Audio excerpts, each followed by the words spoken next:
valoro el trabajo de los congresistas, nos toca remar para el mismo lado y esa es mi invitación. Esa fue una de las conclusiones del gobernador Andrés Julián Rendón, quien tuvo su primer encuentro con la bancada antioqueña en el Congreso de la República para abordar temas trascendentales como el de concesiones, como el de minería y también como los recursos que está pensando en ampliar para la población de adultos mayores. Es un gusto tener aquí en nuestro Consejo de Redacción a uno de esos congresistas que siempre nos da luces acerca de todo este trabajo legislativo, que conoce muy bien estos asuntos, que casi siempre nos recibe desde Bogotá, pero que hoy es un honor tenerlo de manera presencial. Representante a la Cámara, Oscar Darío Pérez, qué gusto saludarlo, bienvenido a Consejo de Redacción.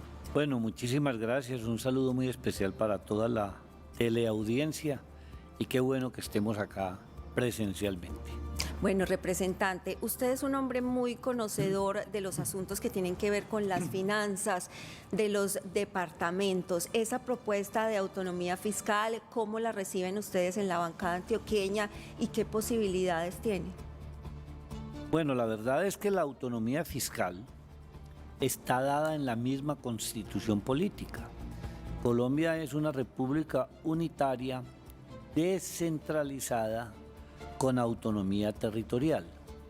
Las regiones en Colombia tienen autonomía respecto de ejercer una cantidad de competencias, más no de los recursos.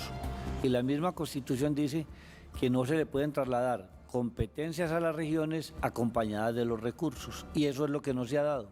Y ahora hay un ánimo centralista porque de 100 pesos que recauda el país en materia tributaria, de todos los impuestos, los nacionales, departamentales y municipales, las regiones manejan 18, 20 pesos.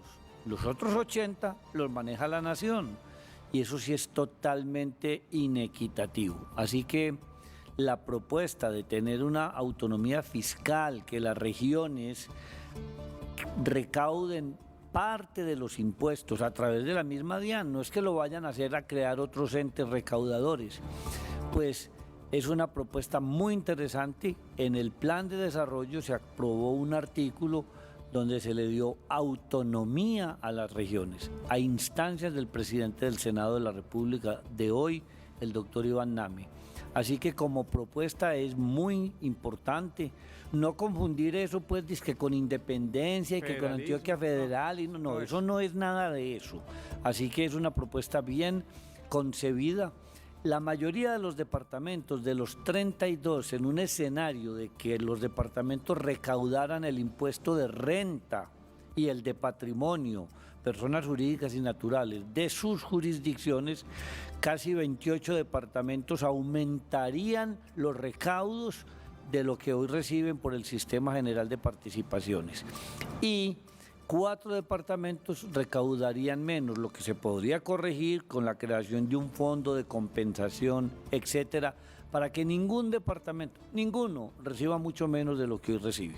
¿Quién es ese señor que habla tan bueno, doña Ligia? Usted que es televidente fiel de nosotros, se llama Oscar Darío Pérez, representante a la Cámara. Usted lo ha conocido hace rato en la Cámara y en el Senado tratando temas que tienen que ver con el presupuesto. Fue gerente del IDEA, conoce muy bien el departamento. Si alguien sabe cifras, números, presupuestos, es nuestro invitado. Doctor Oscar Darío, en ese orden de ideas, ¿qué se requiere desde el punto de vista legislativo para que esa propuesta del gobernador sea una realidad? Bueno, para eso hay varios caminos. Sí. El primer camino es el Congreso, que el Congreso directamente haga unas reformas a las leyes existentes y a la Constitución para darle una mayor autonomía fiscal a los departamentos y municipios. Sí. Porque no solamente son los departamentos, son las entidades territoriales, que son departamentos, municipios, distritos, y también pues las comunidades indígenas también son entidades territoriales. Ese es un camino. Otro camino es que haya una especie pues de referendo donde se someta a consecución de firmas, que eso es lo que la gente quiere, porque la gente, si se le invita a firmar para que su departamento, para que sus impuestos se vean más cercanos a ellas mismas, a esas comunidades, ese referendo con un número de firmas que es un porcentaje del censo electoral, pues ratificado por la registraduría ese número de firmas, eso irá nuevamente al Congreso. Si bien el Congreso tendrá que validar esas firmas a través de una ley, pues de todas maneras es una especie de orden Sí. ciudadana. Si al Congreso llega un referendo con una enorme cantidad de firmas, pues lo primero que va a hacer el Congreso es respetar esa voluntad popular. Y por supuesto que esto no es contra nadie, por lo tanto el gobierno nacional no debería oponerse ni atravesarse, porque esto lo que le da es mayor dinamismo a la economía local, a los recursos. No hay nada más vigilado por parte de las comunidades que lo que hagan las autoridades locales. Por eso hay veedurías, por eso hay consejo, hay debates políticos. Lo que es más lejano para vigilar son los recursos que maneja la nación. Representante, de cierta forma la voy a cambiar de frente con la siguiente pregunta, pero también la voy a vincular con el tema de autonomía fiscal que hablábamos hace un momento. Y es que recordemos que hace algunos días la ANM, la Agencia Nacional de Minería, le quitó al departamento el tema de la delegación minera. Por supuesto, eso obliga a que Antioquia deje de percibir recursos por el tema de la minería. Toma fuerza la propuesta del gobernador Andrés Julián Rendón de la autonomía fiscal en aras de recuperar lo que se ha perdido en términos económicos, en este caso por el tema de la minería, y otros cuando hace esa propuesta de que es bueno tener ese tema de autonomía fiscal pensando, digamos, en ese panorama que hay con la minería actualmente. Sin duda, es que la autonomía no solamente es fiscal, la autonomía también es en materias fundamentales para el crecimiento de los territorios. Y uno de ellos es la delegación minera. Antioquia era el único departamento que la tenía. Antes había 4 departamentos que la tenían y la perdieron por falta de acción. Antioquia no. Es que aquí se nos olvidan unas cosas, demos cifras. Antioquia es el departamento más grande en materia minera en Colombia. Mire, lo que Antioquia exporta, lo que es minería, yo no estoy hablando de hidrocarburos, minería, lo que Antioquia exporta en minería es más de 3.000 millones de dólares al año. Antioquia es el mayor productor de oro. Y esa minería en Antioquia, como en todo el país, alguna la adelantan con sistemas muy industrializados, muy profesionalizados, respetando el medio ambiente. Otros, pues, son mineros ancestrales, pero también hay minería criminal. La minería criminal en Colombia, es más, para los grupos criminales la minería se volvió casi que más rentable que la misma cocaína. Entonces perder esa competencia, porque ¿qué hacía Antioquia con su delegación minera? Pues vigilar que se cumplieran todos los estándares en materia ambiental por parte de los títulos mineros que estaban, o los proyectos mineros que estaban en exploración y en explotación, que son dos fases diferentes. ¿Qué hacía también? Vigilaba a los que tenían títulos mineros, que es una fiscalización, y no los utilizaban. ¿Y qué hacía también? Y trataba de organizar y formalizar a los mineros informales. Era mucho lo que Antioquia hacía y es mucho lo que puede mostrar que hizo el departamento con esta delegación. Nunca entenderemos por qué perdimos esa competencia.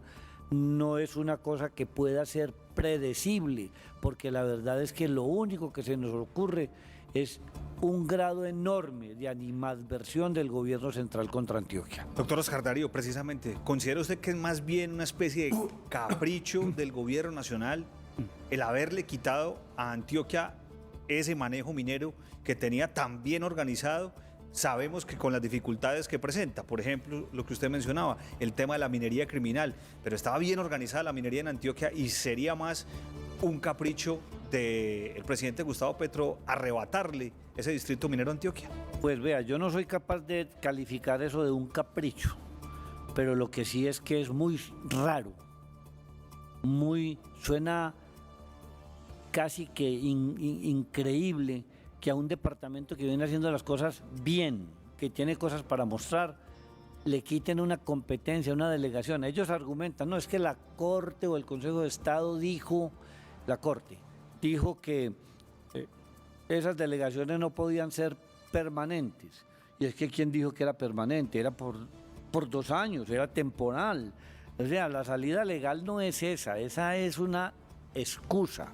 El fondo es que si usted ve, hay una animadversión del gobierno nacional contra Antioquia. Yo lo digo con respeto, lo digo que ojalá corrijamos eso, pero es que no solamente fue lo de perder la delegación minera, pues en este mismo programa yo me senté a hablar de lo de Confenalco, Así fue. la toma hostil de Confenalco, lo de Saviasalud. Lo de la Saviasalud es otra intervención increíble cuando venía superando todos los indicadores. Diga, ¿cómo le parece lo de las 4G? Es que lo que falta para terminarlas es muy poquito. Y ¿sabe qué? Vamos a pagar más plata por los PPA, o sea, por los vehículos que dejan de pasar por no estar en el servicio, que los 300 o 400 mil millones de pesos que faltaban en el presupuesto. Porque los 2 billones adicionales surgían de los concesionarios, que ese fue otro de los temas que se tocó con el gobernador. Es que aquí las concesiones, que son unas alianzas público-privadas, eso es una concesión, pueden extenderse en el tiempo hasta un 20%. ¿Y por qué no subir esa extensión hasta un 50%? Que los particulares hagan la inversión y que después la recuperen por el tránsito de los vehículos. Ese 20% es muy cortico y nosotros como bancada estamos de acuerdo en extenderlo al 50%. Si los contratos tradicionales con el Estado se pueden subir hasta el 50%, porque una concesión no puede extenderse en el tiempo más. Así que realmente sí, ahí se nota, se percibe, se palpa, se toca que hay alguna animadversión del gobierno nacional contra Antioquia.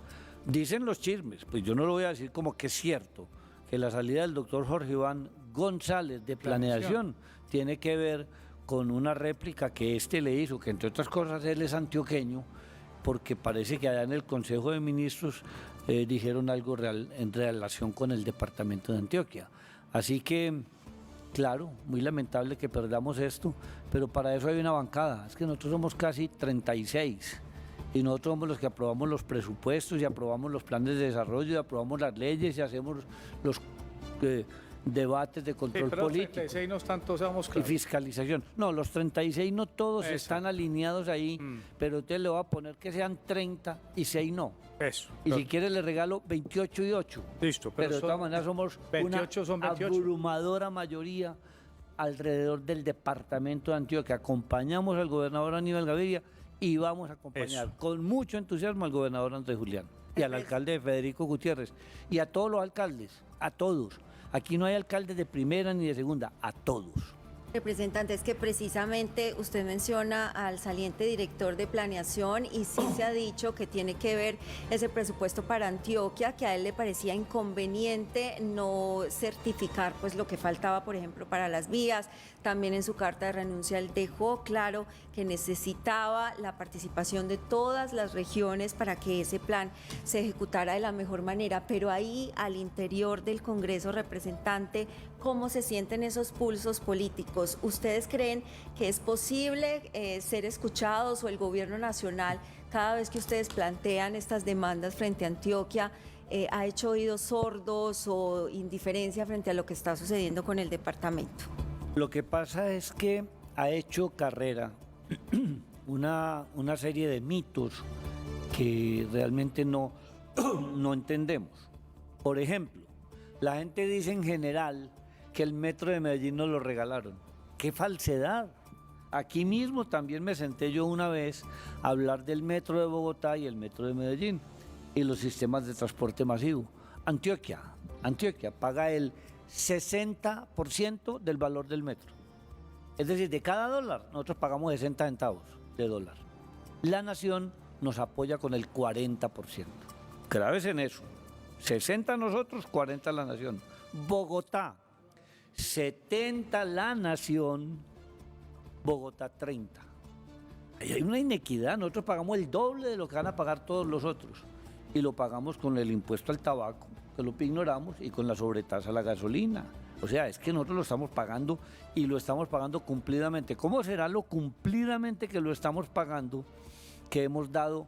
De acuerdo a la monetización que se hizo de la deuda, hemos pagado más de lo que deberíamos haber pagado. Entonces aquí se ha hecho carrera una cantidad de cosas y lo que el director de planeación dice el exdirector decía con claridad es una cosa muy sencilla. Las 4G faltaban 350.000 millones o faltan. Todavía no hemos desistido de que a esa cifra lleguemos. Es que estamos en una tarea con el gobierno nacional, porque si bien nosotros somos oposición, pues hay otros partidos que no son oposición. Partido Conservador, por ejemplo, es independiente, no es oposición. Entonces, la U creo que se va a declarar en independencia, o se declaró. Entonces, esos partidos pueden contribuir porque aquí a la hora de los 28, los 30, nosotros clamamos por lo mismo, por el desarrollo armónico de Antioquia. Ahora, lo que ha hecho el gobernador es una propuesta bien interesante. ¿Cuánto le aporta Antioquia al PIB nacional?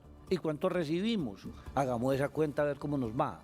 Entonces, es decirle, hombre, aparezca esa plata y estamos en esa búsqueda porque es negocio para la nación terminar las vías, que les falta muy poquito. Si no las terminamos, los concesionarios no tienen problema. ¿Sabe por qué? Porque como no pasa el número de vehículos que se tenía presupuestado, El Estado resuelve. El Estado lo paga. Así es, tal cual. Entonces estamos perdiendo más de lo que podríamos obtener. Así que yo espero que eso se desatranque y que podamos tener unas relaciones diferentes, porque nosotros no pensamos como piensa el gobierno nacional, tenemos ideologías distintas y más nosotros que somos oposición. Pero es que en la diferencia también podemos gobernar, también podemos ser pacíficos y acabar con esos discursos de odio que lamentablemente le hacen mucho daño a Colombia. Doctor, hablemos de un tema, usted es un hombre que siempre las cosas son claras con usted. Hablemos del Congreso de la República y lo que se viene en esta legislatura que apenas va a comenzar. Las reformas, salud, pensional, educación, servicios públicos. ¿Tiene el gobierno las mayorías para eso? Mire, un gobierno es muy poderoso. Sí. No, lo peor que uno podría hacer es ignorar eso. Correcto. Los gobiernos son muy poderosos y tienen la posibilidad de incidir muy directamente en muchos congresistas. Que son los que votan. Y no necesariamente, pues, yo estoy diciendo que incidir en materia corrupción o nada parecido. No, un congresista, por ejemplo, puede tener un proyecto para su departamento o para su municipio muy importante. Y si el gobierno nacional le dice, yo le voy a financiar, pues, ese acueducto y ese alcantarillado y ese plan maestro de acueducto alcantarillado que el municipio no lo podría lograr nunca en la historia, pues, o le voy a financiar esas 500 viviendas de interés social o yo no sé cuál obra, por ejemplo, que en Antioquia, es que le voy a financiar pues las 4G. Entonces, un congresista que tiene una tarea, no solamente legislar y no solamente fiscalizar y hacer debates de control político, sino defender a sus regiones. Ustedes entenderían, por ejemplo, que yo en el Congreso estuviera defendiendo otro departamento distinto al de Antioquia, que es al que me debo, que fue el que me dio los votos para llegar a representarlo. Entonces, los gobiernos tienen mucho poder, sin embargo, la opinión pública también tiene mucho poder. Y la reforma a la salud es rechazada por la mayoría de los colombianos, pero no cualquier mayoría, por el 80%. Es que son muchas las preguntas que nos quedan, pero ¿cómo vamos a estatizar el sistema de salud en Colombia? ¿Cómo vamos a volver a las épocas aciagas y ojalá siempre olvidadas del seguro social? ¿Cómo así que vamos a empezar la tarea a través de unos centros de salud donde entre otras cosas empiezan a pedir mucha información de la gente? ¿Y esa información a qué? ¿Para qué es? Y además, ¿qué pasa con 8 millones de colombianos que están en tratamientos de mediana y alta complejidad? ¿Qué va a pasar con ellos? ¿Los vamos a poner a hacer fila en un centro de salud para que los registren y para que los manden a una mediana y alta complejidad? ¿Cómo va a funcionar ese tránsito de las EPS? Que no todas son buenas, pero las buenas son muy buenas. Es que de eso se nos olvida. Porque existen las EPS que son aseguradoras, es que en un hospital de primer nivel A un lado están operando el presidente de una gran compañía y al otro lado hay un vendedor ambulante. En el mismo hospital, en 2 quirófanos diferentes. Este es un sistema, y lo mejor para saber si el sistema es bueno no es enfermarse uno en otro país. Ahora, que el sistema es perfectible, pues claro que lo es. Que tiene falencias, claro que las tiene. Y que todo eso se puede corregir sin derrumbar lo que hemos construido. Así que yo diría que por aspectos técnicos esa reforma jamás debería pasar. Y lo mismo la laboral. ¿Qué tal una reforma laboral que no genera empleo, sino que encarece el costo? Es decir, donde digan, no generemos empleo porque es mejor ser informal. O una reforma pensional donde pone en riesgo los recursos de más de 18 millones de colombianos que tienen un promedio de edad de 44 años. Esos son 370 billones de pesos. Sí, señor. Ahora, el pilar solidario, muy bueno, vamos a darle una pensión a los adultos mayores que no la tienen de cierto estrato. Estoy de acuerdo. Pero eso de ahí a irnos a todo lo otro. Entonces, yo diría que por aspectos técnicos y por lo que la ciudadanía quiere, eso no va a pasar. Pero en el Congreso cualquier cosa puede suceder. Y si pasan, están tan llenas de vicios sus trámites que de pronto la Corte Constitucional las pone en el sitio que debe corresponder. Representante, finalmente le quería preguntar por el tema del adulto mayor. El gobernador de Antioquia propone que desde la bancada se adelante la posibilidad de cambiar la destinación del recaudo de la estampilla de adulto mayor. Dice que se busca que el 50% financie los centros vida, el funcionamiento de los centros de bienestar del anciano o los CBA, y el otro 50% quede destinado a pagos de asignaciones vitales para los adultos mayores vulnerables. ¿Es viable, es posible, teniendo en cuenta ese número que usted menciona de una bancada amplia de los antioqueños en el Congreso para tratar de que ese mejoramiento de la calidad de vida del adulto mayor se dé? Pues yo creería que sí es muy viable. Y usted que habla de la bancada, cuando una proposición, cualquiera, en cualquier ley, vaya firmada por 28 o 30 congresistas, es una fuerza muy grande. Así es. Eso es el río Magdalena entrando al mar. Es una fuerza muy grande. Entonces yo creo que sí. El gobernador propone que el 50% de la estampilla pro bienestar del anciano vaya a los CBA, Centros de Bienestar del Anciano, y el otro 50% vaya a esa propuesta que él hizo de darle una pensioncita, una mesada a los adultos mayores más vulnerables, los más pobres, que no alcanzaron una pensión, para que les subsidien el mínimo vital, la canasta alimenticia, no sé, 200, 300 mil pesos mensuales, que para un adulto mayor hoy sin nada, ese es todo el tesoro del mundo, todo el tesoro del mundo. Sí es. Entonces mire usted que eso se logra a través de un sistema que tiene pues la ley, que son los BEPS, los beneficios económicos periódicos, que a través del cual se puede hacer esa operación.